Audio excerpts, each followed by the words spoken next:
ఓం సమర్థ సద్గురు సాయినాథ్ మహారాజ్కి జై. ఓం సాయిరామ్. మన బాబా కుటుంబ సభ్యులందరికీ నమస్తే అండి. మీ అందరిపైన షిరిడి సాయినాథ్ని ఆశీస్సులు ఉండాలని, మీరెప్పుడూ సంతోషంగా ఉండాలని మనస్ఫూర్తిగా బాబా గారిని కోరుకుంటున్నాను. ఫ్రెండ్స్, మీకు ఎటువంటి కష్టాలు సమస్యలు ఉన్నా సరే ఒక్కసారి గురువుగారిని కాంటాక్ట్ అవ్వండి. శ్రీ షిరిడి సాయిబాబా ఆశీస్సులతోటి గురూజీ సిద్ధాంతి సుబ్రహ్మణ్యం రాజు గారు జ్యోతిషం చెప్తారండి. మీ సమస్య ఏదైనా సరే అంజనం వేసి పరిష్కారం చూపిస్తారు. ఫోన్ నెంబర్ వచ్చేసి 9908224144. మీ సమస్య ఏదైనా కావచ్చు. భార్యాభర్తల మధ్య సమస్యలు, ప్రేమ సమస్యలు, సంతాన సమస్యలు, విద్య, ఉద్యోగం, వ్యాపారం, ఇలా ఎటువంటి సమస్యలు ఉన్నా సరే ఆ సమస్యలకు తగిన పూజలు చేసి గురువుగారు మంచి పరిష్కారం చూపిస్తారండి. ఎన్నో సంవత్సరాల అనుభవం ఉన్న దైవక శక్తి కలిగినటువంటి గురువుగారండి. కాబట్టి ఒక్కసారి నమ్మకంతో గురువుగారిని కాంటాక్ట్ అవ్వండి. నమ్మకంతో కాల్ చేస్తే అంతా మంచి జరుగుతుందండి. మన సబ్స్క్రైబర్స్ అలాగే మా బంధువుల్లో కూడా చాలామంది గురువుగారి దగ్గర చూపించుకుంటున్నారండి. వారి సమస్యలు తీరి ఇప్పుడు చాలా సంతోషంగా ఉంటున్నారు. కాబట్టి మీరు ఏమాత్రమో కూడా ఆలస్యం చేయకుండా వెంటనే ఈ గురువుగారిని కాంటాక్ట్ అవ్వండి. ఇంక వీడియోలోకి అయితే వెళ్ళిపోదామండి. మన బాబాగారి సందేశం. మన బాబాగారు ఏమంటున్నారంటే, బిడ్డ, ఈరోజు సాయంత్రం లోపు నువ్వు ఏ బంధం విషయంలో గుడ్ న్యూస్ వినాలి అనుకుంటున్నావో, అంటే ఏ బంధం అయితే నీ దగ్గరికి రావాలి అని కోరుకుంటున్నావో ఆ బంధంలో అయితే గుడ్ న్యూస్ వింటావమ్మా. ఆ బంధం నిన్ను వెతుక్కుంటూ రాబోతుంది. నా మీద భక్తితోటి ఈ గురువారం రోజున నేను చెప్పేది వినుతల్లి అని అయితే మన బాబాగారు మన అందరి కోసం చాలా అంటే చాలా చక్కటి సందేశం తీసుకొచ్చారండి. మరి మన బాబాగారు ఇలా ఎందుకు చెబుతున్నారో ఆయన మాటల్లోనే తెలుసుకుందాము. చిన్న రిక్వెస్ట్ ఫ్రెండ్స్, మన వీడియోస్కి అయితే ఒక చిన్న లైక్ ఇవ్వండి.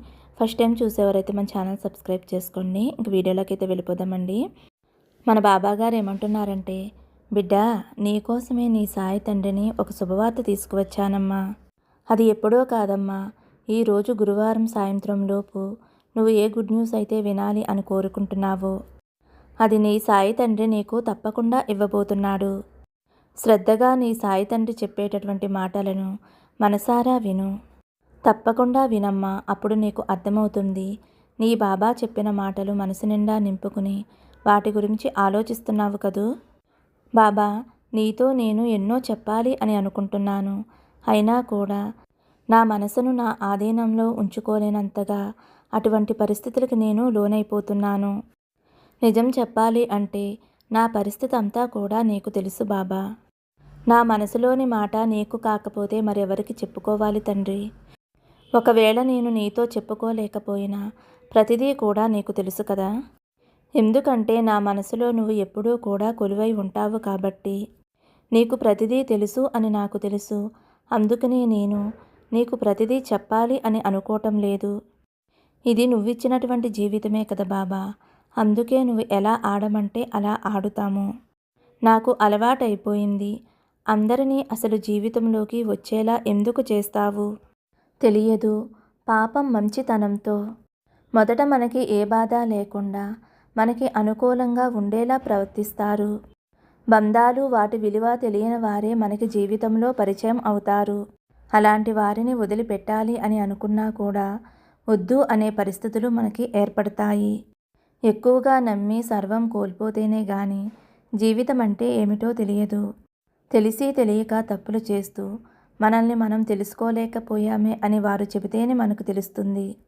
తరువాత నా అనేవారు లేక ఆ బాధని ఎవరితోనూ చెప్పుకోలేక ఆ బాధని ఎవరికీ కూడా వ్యక్తం చెయ్యలేక ఎంతగానో నరకం చూస్తున్నాను తండ్రి. ఆ బాధను ఎవరితో చెప్పాలో ఎవరితో చెప్పకూడదో కూడా నాకు తెలియటం లేదు తండ్రి. నన్ను బాధ పెట్టిన వారిలో మార్పు రావటం అనేది అసంభవం. పూర్తి గుణగుణాలు అర్థం చేసుకునేసరికి పూర్తిగా కూడా నేను మునిగిపోయాను. కీలుబొమ్మను చేసి నన్ను ఆడుకున్నారు. నేను ఒక కీలుబొమ్మలా మారిపోయాను. ఎటూ కదలలేని పరిస్థితి. నా మీద నాకే కోపంతోటి నా మీద నాకే అసహ్యం కలుగుతుంది. మరి గౌరవం ఇవ్వనటువంటి అర్థం చేసుకోలేనటువంటి బంధాలతోటి మరి ఎందుకు తండ్రి ముడిపెడుతున్నావు? నిన్ను అడుగుతున్నాను బాబా. బ్రతకలేనటువంటి పరిస్థితి నాది. ఇటువంటి పరిస్థితిని ఎందుకు కల్పించావు బాబా అని అడుగుతున్నాను. నిజం చెప్పాలి అంటే ఇష్టం లేనటువంటి జీవితాన్ని భారమైనటువంటి బ్రతుకుతోటి పోరాడవలసి వస్తూ ఉంటుంది. బిడ్డల కోసమైనా ఈ జీవితాన్ని పోరాడక తప్పటం లేదు. నాకు కావలసింది ఒకరిని ఒకరు అర్థం చేసుకుని బంధాలకు విలువ ఇచ్చుకుంటూ, ఒకరి కష్టంలో ఒకరు తోడుగా పాలు పంచుకుంటూ మనశ్శాంతిని పొందటమే తల్లి నేను నిన్ను అడుగుతుంది. నాకు మనశ్శాంతి తప్ప అన్నీ ఉన్నాయి, కానీ ఏం సుఖం, ఏం లాభం? మనసుకి ప్రశాంతతే లేని జీవితం అసలు వ్యర్థం కదా. ఏం లాభం బాబా?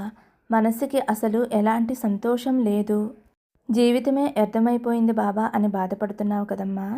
చూడు తల్లి, నీకు నువ్వుగా అన్నీ తెలుసుకుని చేతులారా చేసుకుని ఇప్పుడు నీ బాబాని నిందించటం నీకు సజావుగా ఉందా తల్లి? నువ్వు మనసులో అనుకోవచ్చు, బాబా అందుకే కదా నేను నీకు ఏమీ చెప్పుకోలేకపోతున్నాను. అలాగే నీకు ఏదైనా చెప్పాలి అంటే చాలా బాధగా భయంగా ఉంటుంది. నీ ఒడిలో తలపెట్టుకుని కన్నీరు కారుస్తూ లోకాన్ని మైమరిచిపోవాలి అనిపిస్తుంది. అసలు నేను ఈ సంతోషమే లేని జీవితాన్ని ఎందుకు గడుపుతున్నాను? సుఖమనేదే నా జీవితంలో ఎందుకు లేదు? ఇలాంటి జీవితాన్ని నాకు ఎందుకు పరిచయం చేశావు తండ్రి? అనుక్షణము కూడా ఆ ఆలోచనలతోటి, సమస్యలతోటి, ప్రతిక్షణం వారు పెట్టినటువంటి బాధలతోటి, వారి సూటీపోటీ మాటలతోటి ప్రతిక్షణం నరకం అనుభవించేటటువంటి పరిస్థితిని ఎందుకు తీసుకువచ్చావు తండ్రి? నేనుగా ఆలోచించుకుంటూనే ఉంటాను.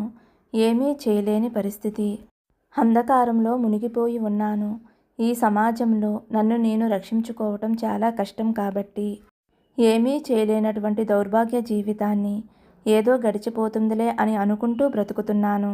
బాబా మీకు కూడా చెప్పాలి అని ఎన్నో రోజులుగా అనుకుంటున్నాను. మనసులో ఏం జరుగుతుందో, నా జీవితంలో ఏం జరుగుతుందో తండ్రిగా నీకు మొత్తం అర్థమవుతుంది అని నేను కూడా నీతో ఏమీ కూడా చెప్పుకోలేకపోతున్నాను తండ్రి. కానీ నీ ముందు కూర్చుంటే చాలు తండ్రి, కాసేపైనా మనసు ప్రశాంతంగా ఉంటుంది అని అనుకుంటున్నాను. ఇదిగో నా సమస్యలన్నీ కూడా నీతో ఈ విధంగా విన్నవించుకుంటాను. నువ్వు అడిగినటువంటి సమస్యలకి నీ బాబా తండ్రి చెప్పే పరిష్కారం పూర్తిగా వినమ్మా. అప్పుడే నీకు ఆలోచించేటటువంటి జ్ఞానం, ఆలోచించేటటువంటి శక్తి నీకు వస్తుంది. అప్పుడు నీ మనసు కుదుట పడుతుంది. కష్టాలు రావటం అనేది అందరికీ సహజమే. కానీ ఆ కష్టాలను ఎలా తట్టుకుని నిలబడ్డాము అనేది కూడా ముఖ్యం కదా. ఎప్పుడూ నిన్ను వెనక్కి లాగేలా చేస్తాయి కష్టాలు అనేవి. ఎప్పుడూ నువ్వు ముందుకు వెళ్ళేలాగా, నీకు తోడుగా కానీ ఉపయోగకరంగా కానీ ఉండవు. అవి ఏవైనా కావచ్చు, ఆర్థిక పరిస్థితులైనా కావచ్చు, కుటుంబంలో ఏర్పడే కలహాలు కావచ్చు, కారణం ఏదైనా కావచ్చు. అవి మాత్రం మనల్ని కిందకి పాడేయాలని చూస్తూ ఉంటాయి. అప్పటి వరకు మనతో ఉన్నవారు, మన చుట్టూ ఉన్నవారు మనల్ని ఏమాత్రం కూడా విడిచిపెట్టకుండా శాశ్వతంగా నీతోనే ఉంటాను అని మాట ఇస్తారు. కానీ ఒక్కసారి నీ జీవితంలోకి కష్టాలు వచ్చినప్పుడు వారందరూ కూడా ఏమీ చేయలేనటువంటి పరిస్థితి ఏర్పడుతుంది. అలాంటి వారు ప్రేక్షక పాత్రను ఊహించటానికి మాత్రమే ఉంటారు తప్ప నిన్ను ఎప్పుడూ కూడా నీ మనసు కుదుటపడే విధంగా వారి ప్రవర్తన అయితే ఉండదు తల్లి. నిన్ను ప్రశాంతమైన వాతావరణంలోకి తీసుకువచ్చేటటువంటి ప్రయత్నం అయితే ఎవ్వరూ చేయరు. వారు ఏమైనా మనకి కావలసిన ప్రేమని అందిస్తారేమోనని మనం ఎంతో ఆశగా ఎదురుచూస్తాము. ఇది నిజ జీవితంలో ఎప్పుడూ ఉండదు. మీరు కోరుకున్న విధంగా జరగనే జరగదు. నా జీవితంలో ఏదీ కూడా నేను పొందలేనేమో, లేదంటే నాకు కావలసిన ప్రేమను, గౌరవాన్ని పొందలేను, ఇక నా జీవితం ఇదే కాబోలు అనే ఒక నిర్ణయానికైతే వస్తారు. చూడు తల్లి, ఒకే ఒక్కసారి ఓపిక తెచ్చుకుని నీ ఆలోచన విధానాన్ని మెరుగుపరుచుకో.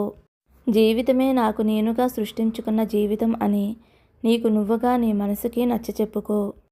అలాంటి ప్రయత్నం చేయి తల్లి. సమస్య నుండి బయటకు పడకపోవచ్చు, కానీ ఆ ఆలోచన నిన్ను బలంగా నిలబడేలా చేస్తుంది.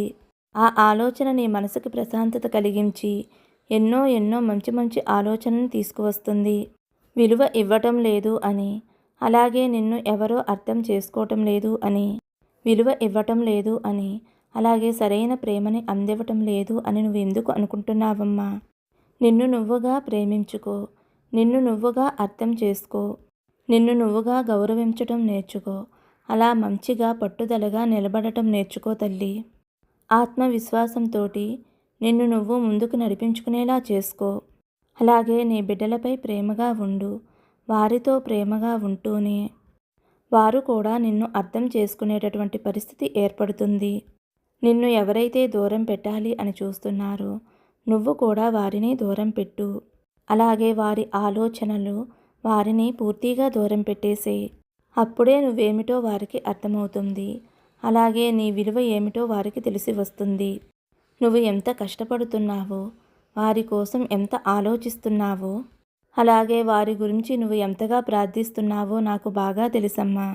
అలాంటి నీ మనసుకి కష్టం కలిగినప్పుడు ఎందుకు తల్లి నీకు నువ్వుగానే అంత సతమతమైపోతున్నావు?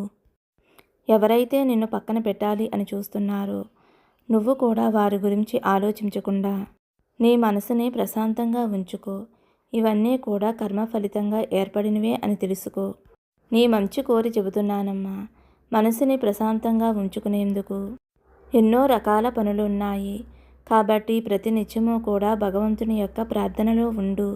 అలాగే నీ మనసుకు నచ్చేటటువంటి భక్తి గీతాలను ఆలకిస్తూ ఉండు. మంచి మంచి పుస్తకాలు చదువుతూ ఉండు. అలాగే బిడ్డలతో ప్రేమగా ఉండు. మనసుని పాడు చేసుకునే విధంగా ఆలోచనలకి ఎక్కువ గురి కావద్దు తల్లి. అలాగే నీ కోపాన్ని అదుపులో ఉంచుకమ్మా. ఇంతకన్నా నీ మనసుకి ప్రశాంతత కలిగించే మాటలను ఈ బాబా ఇంకేమీ చెప్పలేడు. నిజంగా నీకు శక్తిని, ఉనికిని, పోరాడేందుకు బలాన్ని ఈ బాబా ప్రతినిత్యము కూడా నీకు ఇస్తూనే ఉన్నాడు. ఎంతటి సమస్య, ఎంత కష్టం వచ్చినా సరే, మరీ ఎంత ఆవేదన కలిగించినా సరే, ప్రతిరోజు కూడా నువ్వే దిక్కు అని నన్ను ఎంతో వేడుకుంటావు. కాబట్టి నీ సమస్యలన్నిటికీ కూడా పరిష్కారం అనేది తీర్చబడి ఉంటుంది తల్లి. ప్రతిరోజు కూడా నాకు వచ్చిన సమస్యల్ని మీ దగ్గర విన్నవించుకుంటున్నాను కదా బాబా. ప్రేమకి, భక్తికి నువ్వు దాసుడివి అని అనుకున్నాను. నా మదిలో ప్రేమ స్వరూపుడిగా మిగిలిపోయావు అని అనుకున్నాను. ఆర్తితోటి అర్జిస్తున్నటువంటి నీ భక్తురాలిని ఇప్పటికీ కూడా కరుణించకపోతే ఎలా తండ్రి అని నువ్వు నన్ను అడిగిన ప్రశ్నకి నీ బాబా తండ్రి చెప్పే సమాధానం ఒక్కసారి ఆలకించమ్మా. ఎందుకు తల్లి ఇంతలా ఆలోచిస్తున్నావు? ఆలోచించి నీ మనసులో అపనమ్మకానికి చోటు చేసుకున్నావు. నాపై నీకు అంత అపనమ్మకం ఉన్నప్పుడు మరి ఎందుకు తల్లి నన్ను ప్రశ్నిస్తున్నావు? నేను ఎప్పుడైనా సరే నువ్వు ఏదైనా ఒక పని ఎంచుకున్నా, నాకు ఇది చేసి పెట్టి తండ్రి అని నువ్వు నన్ను మరీ అడిగినప్పుడు నీ కోరిక తీర్చకుండా నేను లేను కదమ్మా. కావాలంటే ఒక్కసారి నువ్వు పూర్తిగా ఆలోచిస్తే నీ సాయి తండ్రి అంటే ఏమిటో నీకు పూర్తిగా అర్థమవుతుందమ్మా. జీవితం కానీ, విధి కానీ, నీకు వచ్చిన పరిస్థితులు కానీ, నీకు వచ్చినటువంటి ఫలితాలు కానీ, నీ చుట్టూ ఉన్నటువంటి వ్యక్తులు కానీ, ఇవన్నీ కూడా నీకు వ్యతిరేకంగా ఉన్న సమయంలో కూడా నీకు తోడుగా నేను నిలబడ్డాను. రుణం తీర్చుకోవటానికి బంధువులే, రక్త సంబంధికులే అవసరం లేదు. ఎవరికి రుణం తీర్చుకునే అవకాశం ఉంటుందో వారికి మన సహాయం వెళుతుంది.